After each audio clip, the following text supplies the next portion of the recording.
যে কোনো টিকিট কাটার পরে টিকিটটা কনফার্মলি হয়েছে কিনা এটা দেখার জন্য আপনি যেই টিকিট কাটবেন ওই টিকিট কোম্পানির যাবেন। আমি যদি ইউএস বাংলা টিকিট কাটছি, আমি ইউএস বাংলাতে সার্চ করব,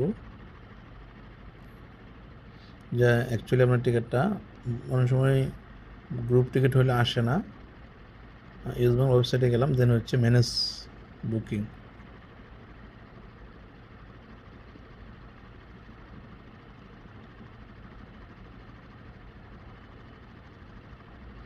এখানে রিজার্ভেশন নাম্বার আছে, পিএনআর যেটা, আর একটা হচ্ছে টিকিট নাম্বার। আমি টিকিট নাম্বার দিয়ে সার্চ দেবো। টিকিট নাম্বারটা আমার কপি করা আছে, এটা আমি পেস্ট করে দিলাম। আর হচ্ছে লাস্ট নেম, যে যাবে এটার লাস্ট নেম, দেন হচ্ছে সার্চ। সার্চ দিলে যে যাত্রী টিকিট থাকবে ওই যাত্রীর যে ইস্যুড লেখা থাকবে, যেটা টিকিটটা ইস্যু হয়েছে, টিকিট নাম্বার নাম আছে, এইভাবে আপনি যাচাই করবেন।